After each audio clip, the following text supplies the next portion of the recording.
Good day everyone, welcome back to my channel, The Excellent English and Supernatural Tutor. This is me, Miss Gina. I am so excited to see you again today. Long time no talk, my dear students and my dear audience. น้องๆค่ะวันนี้มิชิน่าตื่นเต้นนะคะหายไปตรงนานนะคะ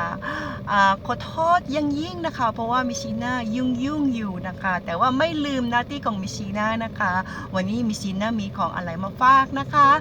การใช้ของ ESMR ว่าเราจะใช้ยังไงคะ ESMR Now my topic is about how to use ESMR.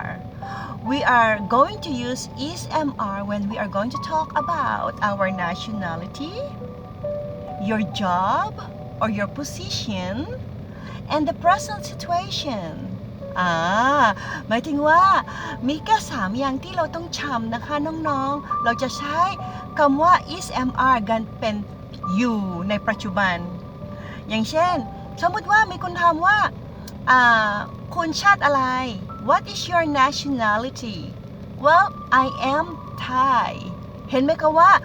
ชาติของมิชิน่าเนี่ยก็คือชาติไทยถ้า You are a doctor คุณเป็นหมอในปัจจุบันคุณก็เป็นหมอนะคะ We are hungry ในปัจจุบันเนี้ยในเวลาเนี้ยเรารู้สึกหิวอะค่ะOkay, so that is how to use ESMR. We are going to use ESMR in a present situation, nationality, and talking about your job. That's all you have to remember. จะได้ง่ายๆต้องจำหลักง่ายๆนะคะน้องๆการใช้ ESMR ก็คือการพูดชาติเราจะใช้กับเวลาคนถามว่าคุณเป็นคนอะไรเป็นคนชาติอะไรหรือจะใช้กับพวกคุณทำงานอะไรอยู่คะ I am a doctor you are a teacher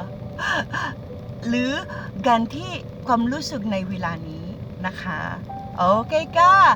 หวังว่าวิดีโอนี้ช่วยพวกน้องๆได้นะคะแล้วก็ถ้าเห็นว่าวิดีโอนี้มีอะไรสามารถช่วยคุณได้ก็อย่าลืม subscribe แล้วก็กดไลค์ด้วยนะคะโอเคขอบคุณนะคะสวัสดีค่ะบ๊ายบาย